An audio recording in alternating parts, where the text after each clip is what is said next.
In Unit 9, we are going to travel to the world's oceans. We are going to study and take a careful look at the beautiful undersea life. Let's explore the waves, tides, and currents of the world's oceans.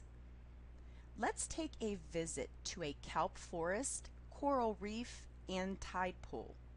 Travel in a submersible to the bottom of the ocean and take a look at the strange and wonderful animals that live there.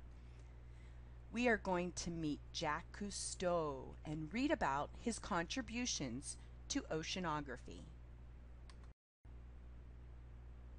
Have you ever gone swimming in the ocean? If you have, you might have noticed that it tastes salty. Ocean water tastes different than the water that comes out of your faucet.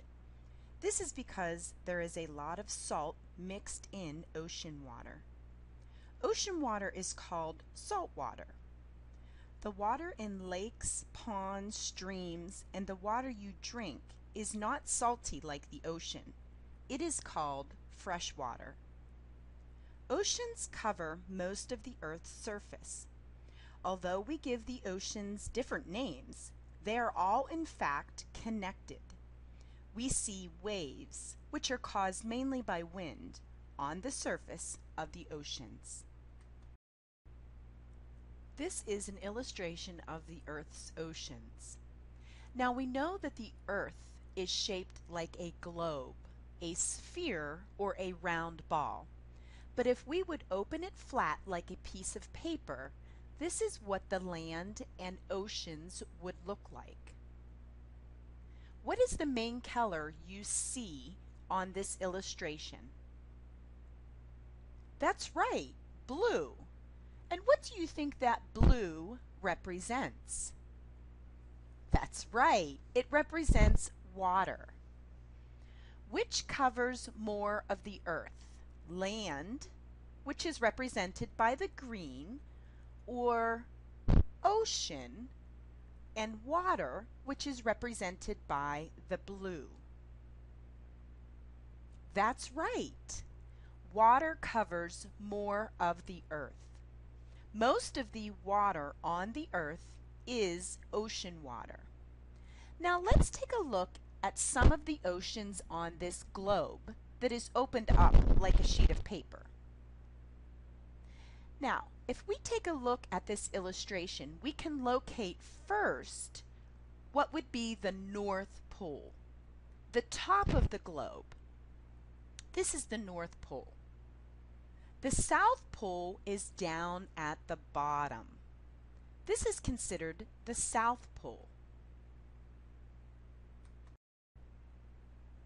Now that we have identified both the North Pole and the South Pole, can you locate the equator? Taking a look at this globe that is opened up like a piece of paper, you can see a red imaginary line that represents the equator. The equator is located in the center of the Earth, right in between both the North Pole and the South Pole.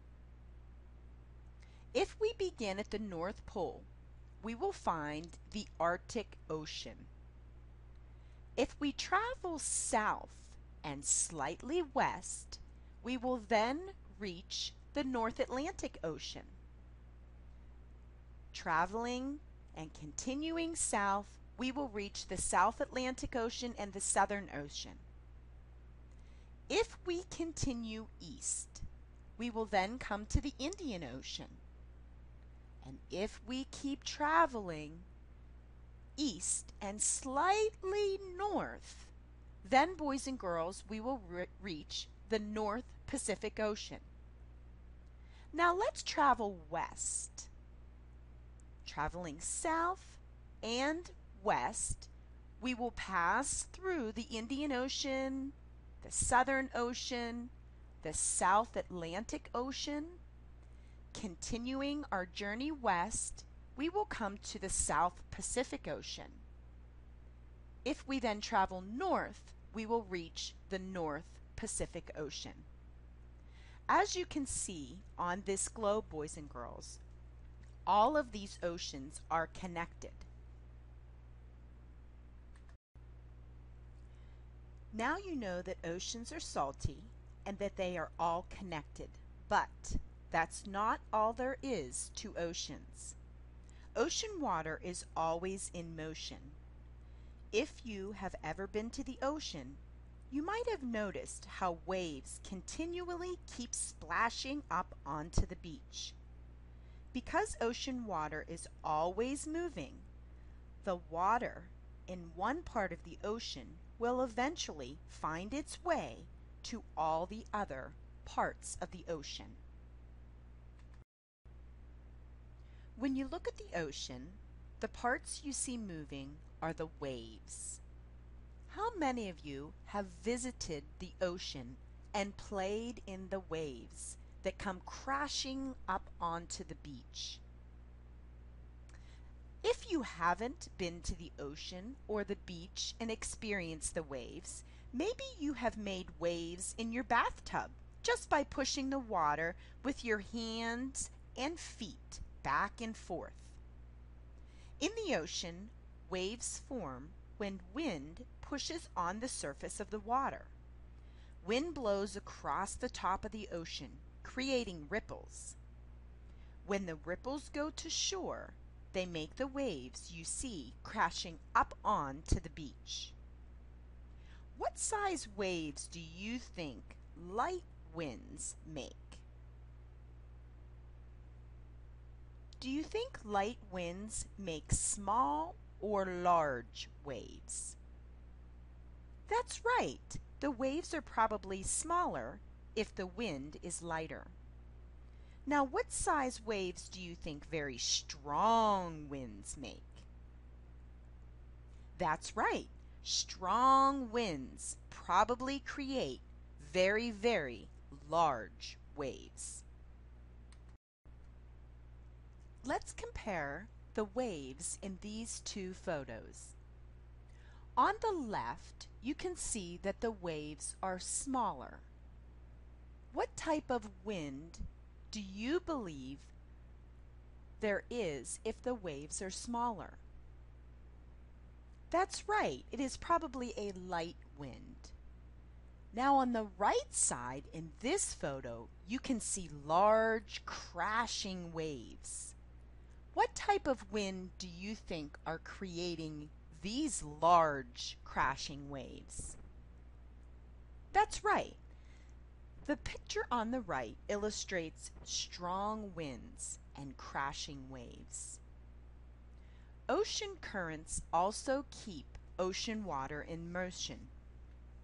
Ocean currents are like flowing rivers or streams in the ocean. Just as we can't see the wind, we can't see ocean currents either, but we still know they are there because we can see how currents move the ocean animals and even move ships. Let's review some of the things that we learned today. Ocean water is what kind of water? That's right, it is salt water, and it is always moving. The water in lakes, ponds, and streams has barely any salt in it. What is that called? That's right, that's called fresh water. Waves form when and how? What creates the waves? That's right. Waves form when wind blows on the surface of the water. We learned about different types of winds and waves that will be created.